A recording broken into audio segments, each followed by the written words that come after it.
Hello everyone. In this video, we will discuss about some important points or notes of English literature. So we start from the British literature.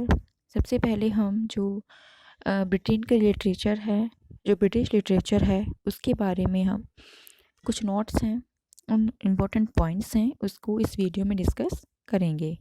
और इसी तरीके से series एक चलेगी। तो जैसे सबसे पहले हमारा जो ओल्ड इंग्लिश लिटरेचर था उसके बारे में नोट्स होंगे, then middle English literature, then Elizabethan, Romantic age and modern age etcetera. तो इस तरीके से जितनी भी एजेस आई थी उनके इम्पोर्टेंट पॉइंट्स, उनके इम्पोर्टेंट ऑथर्स, उनके बारे में हम डिस्कस करेंगे। So let's start. First of all Britain, Celtic Britain first tribe, यानी ब्रिटेन में सबसे पहले जो है वो केल्टिक वहाँ की ट्राइब हुआ करती थी। ठीक है, एक जाति थी जिसका नाम था कैल्स, वो फर्स्ट ट्राइब वहाँ की हुआ करती थी। First came Roman during Julius Caesar and bring Christianity. उसके बाद वहाँ पर सबसे पहले जो है ब्रिटेन में रोमन आए थे जूलियस सीजर के समय में, और वे अपने साथ क्रिश्चियनिटी लेकर आए थे। तो ब्रिटेन में क्रिश्चियनिटी स्प्रेड हो गई थी। Britain name came from Celts who also known Britons. अब ब्रिटेन का नाम ब्रिटेन कैसे बना, क्योंकि वहाँ पर जो ट्राइब्स थी उस ट्राइब्स का नाम कैल्स था and the other name of Celts tribe is Briton. Then during Roman tribe pickets of forest tribe attacked on Celts. Roman made Hadrian Wall to protest from Pitt's attack. Roman language was Latin. Kings of Roman Horonius, then Romans left Britain due to Pitt attack. यानी कि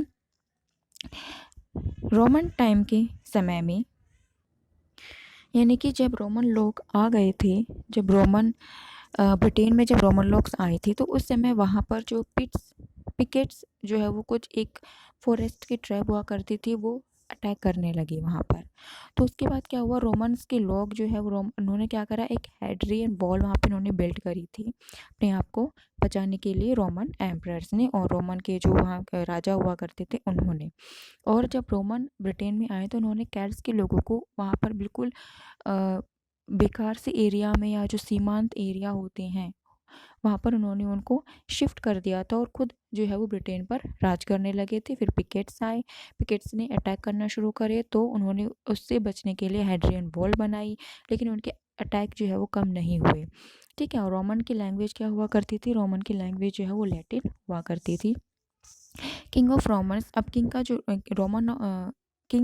Roman का जो king था वो था होरोनियस।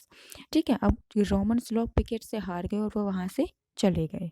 सो Celts tribe asked for help from 3 tribes. उसके बाद जब रोमन्स चले गए तो कैल्स की जो ट्राइब थी उन्होंने जो सोचा कि अब हम मदद किससे मांगे, तो उन्होंने 3 ट्राइब से मदद मांगी, एंग्लो, सेशन एंड जूट्स। इनसे उन्होंने मदद मांगी।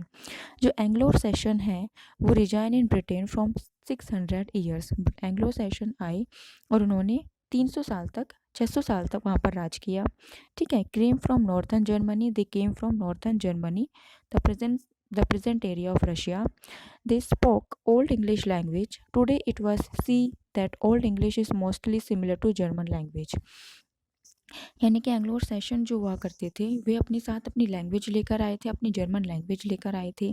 ठीक है, और उन्होंने ही जो है वो जब 600 ईयर्स तक वहाँ पर रिज़ाइन किया, मतलब वहाँ पर उन्होंने राज्य किया, तो ओल्ड इंग्लिश लैंग्वेज डेवलप्ड हुई। तो हम देख सकते हैं कि old English language is just similar to German languages because of this, क्योंकि एंग्लो सेशंस जो है वो जर्मन से आए हुए थे। तो Jutes and didn't stay for long, और जूट्स को भी आए थे लेकिन वो ज़्यादा देर तक यहाँ पर नहीं रुक पाए थे। Then in 8th century a poet whose name was Bede, he wrote Ecclesiastic History of English People which told about Anglo-Saxon। ठीक है, अब जो बीडी हैं उन्होंने अपनी इम्पोर्टेंट वर्क लिखा था, उस वर्क का नाम क्या था, एक्लीसियास्टिक हिस्ट्री ऑफ इंग्लिश पीपल, और इसमें उन्होंने एंग्लो सेशन के बारे में बताया था। दे हैड 3 कि वहाँ पर उन्होंने 3 कबीले थे। Anglo came from Germany, England का नाम इन्हीं के नाम पर पड़ा है। ठीक है, एंग्लो कहाँ से आए थे, जर्मन से आए थे। ठीक है, और इंग्लैंड का नाम भी एंग्लो से ही बना है, इंग्लैंड। एंग्ली मतलब England, Saxon came from Saxon place, Saxon जो है वो सेशन प्लेस से आते हैं, Jutes came from Denmark. So this is very important points that Anglo Saxons and Jutes came from which places. But gradually Anglo Saxon remove Celts from Britain, then Celts resided in Wales, Scottish island. उसके बाद जब Anglo session ने pickets को हरा दिया और Britain पर राज करने लगे, तो उन्होंने क्या किया, केल्ट्स के लोगों को बिल्कुल ही उन्होंने क्या कर दिया, बिल्कुल जो लास्ट के एरिया थे ब्रिटेन के, वहाँ पर उन्होंने उनको रिसाइड कर दिया और वे वेल्स, स्कॉटलैंड और आयरलैंड में रहने लगे थे, और एंग्लो सेशन जो है वो ब्रिटेन में अपना राज करने लगे थे. This was going on till 150 years, ऐसा 150 ईयर्स तक होता रहा. Then Anglo Saxon divided Britain and England into 7 parts. उसके बाद एंग्लो सेशन ने क्या किया, ब्रिटेन को 7 भागों में उन्होंने बांट दिया. 5 किंगडम्स जो थी वो कौन कौन सी थी हमारे 5 किंगडम्स, द हेप्टार्ची. जो 5 किंगडम्स थी उनका नाम, उनको हम क्या कहते हैं, उनको कहते हैं हेप्टार्ची. ठीक है, यानी कि जो एंग्लो सेशन ने ब्रिटेन को 5 किंगडम्स में बांटा था, उसको कहा, क्या कहा जाता है, उसको बोला जाता है हेप्टार्ची. कौन कौन सी 5 किंगडम्स थी, Northumbria, Mercia, East Anglia, Wessex and Kent. Wessex is very important palace because Thomas More and so many authors wrote their works, wrote their stories based on this fictional place. यानी कि Thomas More की बहुत सारी stories हैं, novels हैं, जो कि जिसके अंदर वेसेक्स प्लेस के बारे में जिक्र होता है, यानी कि उनकी जो सेटिंग जो होती है वो वेसेक्स प्लेस में होती है. Wessex was prominent part. Earlier और oral literature not written form, मतलब पहले ओरल लिटरेचर था, there was not any written form of literature. They learned writing from Roman missionaries. अब ब्रिटेन के लोगों ने क्या करा, रोमन मिशनरीज से अपनी राइटिंग सीखी थी. They wrote epic poetry, readers, sermons, Bibles, translation and chronicles. 400 manuscript were survive, 400 manuscript उस समय सर्वाइव हुए थे. सम इम्पोर्टेंट मैन्यूस्क्रिप्ट और some important work which is very important for by which we can know about old English literature is Witsmith. ठीक है, earliest surviving Anglo session poem है विट्समैथ की. An autobiography of a scope, एक scope की एक biography है इसके अंदर. Tells about Germanic world, German की वर्ल्ड के बारे में बताती है. Founts in part in different manuscript, this poem is found in different parts in different manuscript. Then very most important work is Beowulf. The name of Beowulf, the author of this work is not known till now, and Beowulf is named Beowulf, इस work का नाम इसलिए पड़ा क्योंकि there is a protagonist in this work whose name is Beowulf. Longest and most important poem of Anglo Saxon poetry की सबसे important poem है. It appears is Nowell Codex. Nowell Codex is 4 important manuscript of old English literature. So इसमें 4 manuscript है जो कि important है old English literature में. ठीक है, उसके बारे में हम आगे पढ़ेंगे. तो नोवेल कोडेक्स है, उसके अंदर ब्यूफुल मेंशन है. तो कई बार क्वेश्चन आते हैं कि ब्यूफुल कौन सी मैन्यूस्क्रिप्ट में लिख कौन से में कंसिस्ट है, तो Nowell codex.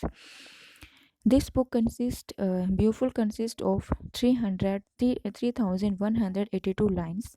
It found complete on only one manuscript. केवल एक मैन्यूस्क्रिप्ट है फाउंड जिसमें है कंप्लीट हमें मिलती है. Known as England's national epic. It is known as England's national epic.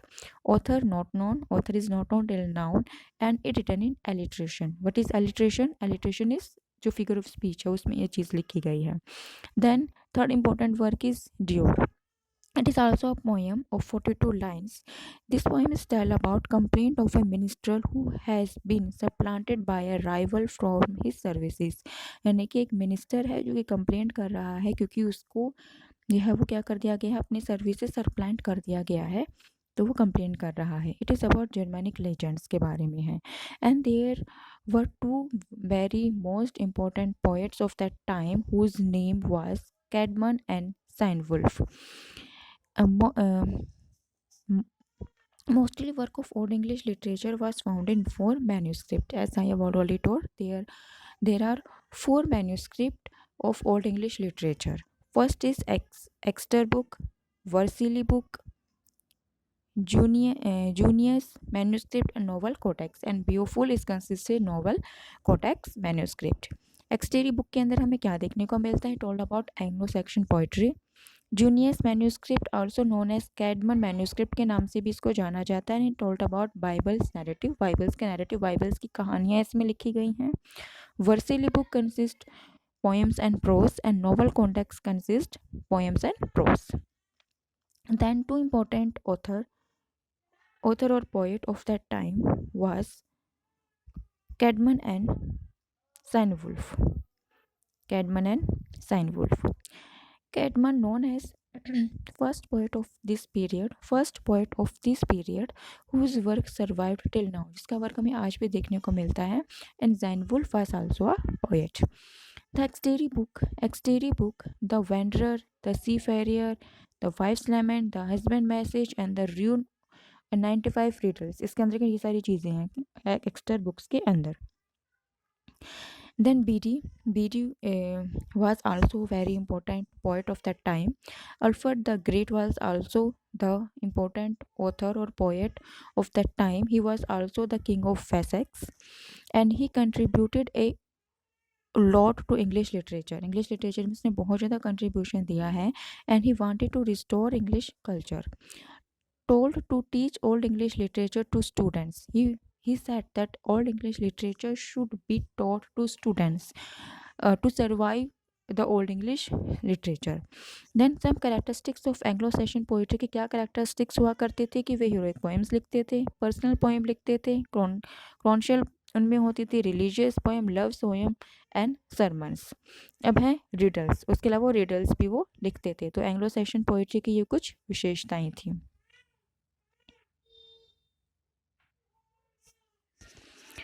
Then heroic poem.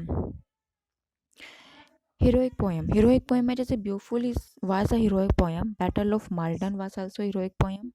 It's tell about but its starting and ending manuscript is missing. यानी कि heroic poems के अंदर Beowulf है, Battle of Maldon है. Battle of Maldon की starting और ending is endings missing. उसके बीच का पार्ट हमारे पास अवेलेबल है. Then wisdom poetry. The example of wisdom poetry is the Rune, the Wanderer, the Seafarer, the Wife's Lament, the Husband Message. Then riddles founded in Exeter manuscript. Riddles Exeter manuscript में मिलते हैं. Religious poem example Christ 2, Christ 3, ये कुछ religious poem हैं Old English literature की. Then the Dream of the Road. It is oldest surviving poem in the form of dream or vision. तो Dream of the Road भी एक poem है in the form of dream or vision. Then Christ on Saturn is also a religious poem, is untitled religious poem influenced by School of Cynewulf. School of Cynewulf से है प्रभावित थी. He wrote 4 poems. Cynewulf ने 4 poems लिखी थी. Christ, Julia, Eleni, The Tales of Apostle. ये सारी इन्होंने poems लिखी थी Cynewulf ने. They used alliteration simile instead of rhyming. मतलब Old English literature में alliteration was used instead of simile and rhyming. Poets founded in the form of translation of Bible from Latin to Old English. अब हमने poems के बारे में पढ़ा. Now we discuss about prose. Prose work was founded in the form of translation of biblical story. They just translate the Bible story from Latin to Old English. As Bible was written in Latin language, then in prose work, translation of Bible from Latin to Old English had done. Alfred the Great, very important author who wrote prose work. Then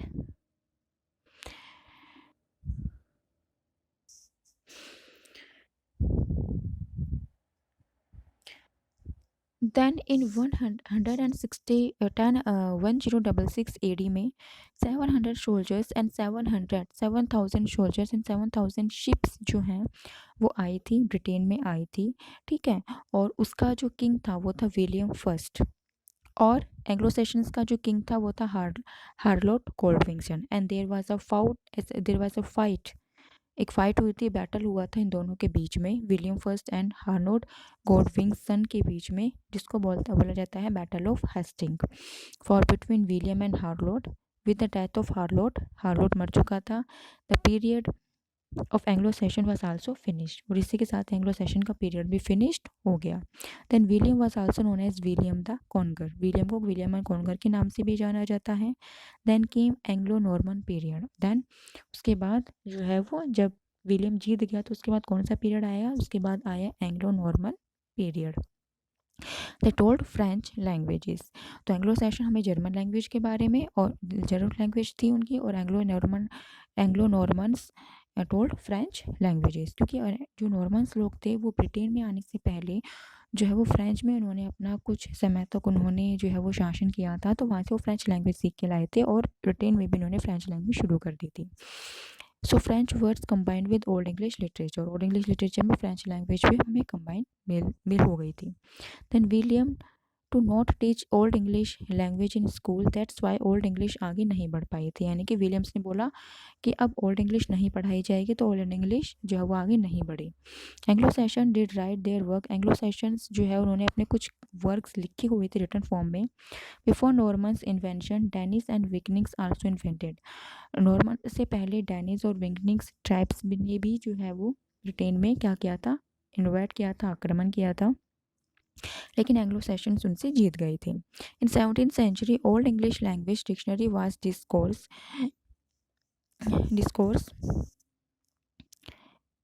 J.R.R. Tolkien wrote World of the King. He learned many things from Old English literature. तो सबसे पहले dictionary जो वो old English language में भी बनी हुई थी। Then Caravan, how to learn the different types who came in Britain. There is a method by which we can learn the sequence of the tribes who came in Britain. Cravan. First is Kra, C means Celt, Britain और Celt, उनका जो timing था 55 BC, then R मतलब Roman conquest 55 BC to 407 AD, then A Anglo Saxon invention 407 to 787 AD, then Viking 787 AD to 166 AD, then N means Norman Const, who began in from 1066 AD. So this is the method Craven by which we can learn the different types who invented in Britain. Then Geoffrey's historic Regum Britannia, which was written in 1137. It is a history about Old English literature. And Crucio Mundis 1320, The Imperial Patience, Linus, Jogas Bacon, Oppius Magnus. तो ये old English के कुछ important works हैं। Then longest poem जो है वो थी ब्यूफुल। हमारी जो लॉन्गेस्ट पोयम थी वो कौन सी थी, लॉन्गेस्ट पोयम जो थी वो है हमारी ब्यूफुल। ठीक है, अब वो ब्यूफुल है क्या, ब्यूफुल जो है वो 3 सक्सेसिव नैरेटिव्स के अंतर्गत 3 कहानियाँ हैं इसमें। ठीक है, it is an epic, oldest epic in German literature में ओल्डेस्ट एपिक है, written in West Saxon dialect, मतलब वेस्ट अब कौन सी लैंग्वेज में लिखी गई है, ये it was written in West Saxon dialect, it is the longest poem and alliterative. Setting is in northern European Denmark, Sweden में इसकी सेटिंग है। What is the story of the Beowulf, there is a king Horthkar, who was the King Horthar. The king's name was Horthkar, and he was the king of tennis. He won a fight and made mill. उसने एक fight जीती और एक मधुशाला बना ली जिसका नाम था हीरोट। Music in meet hall disappointed ग्रैंडल monster, अब वहाँ पर मधुशाला थी, बार था एक तरीके से, तो वहाँ पर म्यूजिक बजता था, तो उसी के पास एक मॉन्स्टर रहता था, तो वो मॉन्स्टर डिस्टर्ब हो गया इस आवाज़ से। ठीक है, he ate the people in mead hall, तो वह उस मिड हॉल में जितने भी लोग थे उसको आके उनको खा गया।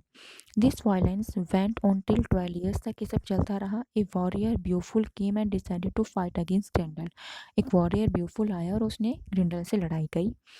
गोरथर न्यू ब्यूफुल्स फादर, अब गोरथर जो था वह ब्यूफुल्स के फादर को जानता था। So he had powerful grip, Grendel died and his arm laid on roof as a sign of victory, अब ग्रैंडल मर गया, ब्यूफुल ने ग्रैंडल को मार दिया और उसकी आर्म्स जो है वो एक साइन के रूप में लटका दी गई। Then there was a party on Beowulf's victory. अब ब्यूफुल जीत गया तो there was a party in Beowulf's victory. Then Grendel's mother came and caught एक्शस होर्थर वारियर. अब उसके बाद जो ग्रैंडल की मदर थी वो आई और उसने एशरी जो है वो होथर्स का एक वारियर है उसको उसने पकड़ लिया. अब ब्यूफुल आल्सो किल्ड ग्रैंडल्स की मदर को भी उसने मार दिया. देन हाइकेलिक हैडी, ब्यूफुल्स के जो अंकल हैं और आंट हैं, welcome him in his country. उन्होंने ब्यूफुल को अपनी कंट्री में बुलाया. ठीक है. And reign in country as Hygelac's son was young. अब उन्होंने उसके बाद क्या हुआ, जब ग्रिंडल की मदर मर गई तो ब्यूफुल के अंकल हैं, उन्होंने ब्यूफुल्स को अपने राज्य में बुलाया और उसको बोला कि मेरा बेटा छोटा है, जब तक मेरा बेटा छोटा है तुम इस मेरे राज्य पर शासन करो. तो उसने वहाँ पर शासन किया कुछ समय तक. एंड उस जगह पे भी ब्यूफुल और ड्रैगन के बीच में लड़ाई हुई थी. After 50 year ब्यूफुल was old only विलकैफ stood with ब्यूफुल and Wingly made Kings after ब्यूफुल. उसके बाद ब्यूफुल बुढ़ा हो गया था और ब्यूफुल के बाद जो है वो विकलैफ जो है वो राजा बना था. तो this is the short story of Beowulf. Now let's discuss some important MCQs related to Old English literature. The first is poem Whitset, probably the oldest in English, is about जो Whitset है वो किसके बारे में है, personal account of minister's life. Then father of our English language, who was the father of our English language? BD.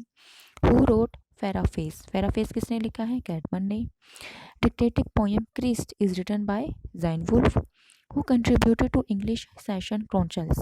जो chronicles होते हैं इंग्लिश और सेशन क्रॉनिकल्स होते हैं वो किसने लिखे हैं, उसको उसके अंदर किसने कंट्रीब्यूट किया है? किंग्स अल्फर्ड ने. Pagan literature, what is pagan literature? Pagan literature who is a literature who do not believe in God and religion. Then who wrote the faith of apostle? Who wrote the fate of apostle Elaine? Who wrote Zeinfulf? Oldest Anglo-Saxon biblical poem is Exodus. The line came on the dark night grinding the shadowy plover has been taken from Beowulf से ली गई है. Character Eurandra appear in Dior. Anglo-Saxon Milton, who is known as Anglo-Saxon Milton. Anglo-Saxon Milton is known as Cadman. As and Cadman wrote Dream of the Road, Daniel, Judith, Exodus and Genesis. Written literature began to involve in Britain with the coming of. अब return literature कब से शुरू हुआ? पहले oral literature था, return literature कब से शुरू हुआ? जब क्रिश्चियंस लोग आए थे तब से. S T. Augustine's came to England from. S T. Augustine जो आया था वो इंग्लैंड में कहाँ से आया था? He came from Rome and he spread Christianity in Anglo Saxon England. Praises of virginity written by. Praises of virginity is a work written by Aldhelm. Which family of language to Celtic language belong? कौन सी language family से Celtic language belong करती है? Indo European family. Themes of the dream of the rood. The theme of the rood was written by Caedmon and the theme of this work is purification of Christ. Who wrote the history of the kings of Britain? Geoffrey of Monmouth. Then